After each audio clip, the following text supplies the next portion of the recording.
সাধারণত আমাদের গ্রামে সিমলা মির্চি পাওয়া যায় না। আজ বাজারে দেখতে পেয়েই আমি সোজা বাড়িতে নিয়ে চলে এলাম। আর বাড়িতে নিয়ে এসে এটা দিয়ে কি বানাবো ভাবতে ভাবতে মাঝখানটা চিড়ে ফেললাম আর ভেতর থেকে বীজগুলো সব বের করে নিলাম।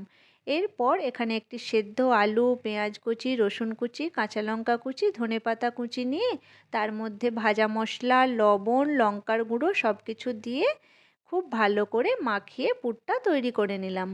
এরপর সিমলা মির্চির ভেতর চামচের সাহায্যে পুরটা আস্তে আস্তে করে ভরে দিচ্ছি। সবকটি মির্চিতে পুর ভরা হয়ে গেলে এখানে আমি একটি ব্যাটার তৈরি করে নিচ্ছি। ব্যাটার তৈরি করার জন্য নিয়ে নিচ্ছি 2 চামচ বেসন, স্বাদমতো লবণ, নিয়ে নিচ্ছি জিরে গুঁড়ো, লঙ্কার গুঁড়ো আর কালো জিরে।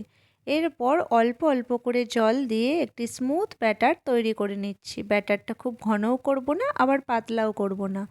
এরপর কড়ায় সাদা তেল গরম হতে দিয়েছিলাম আর বেসনের ব্যাটারের মধ্যে মির্চিগুলো ডুবিয়ে এরপর ভালো করে তেলে উল্টে পাল্টে ভেজে নিচ্ছি। লাল লাল করে ভেজে তুলে নিয়ে আমি পরিবেশন করে দিচ্ছি। আপনারা অবশ্যই বাড়িতে ট্রাই করবেন, আশা করি খুবই ভালো লাগবে। ভালো লেগে থাকলে কমেন্ট করে জানাবেন।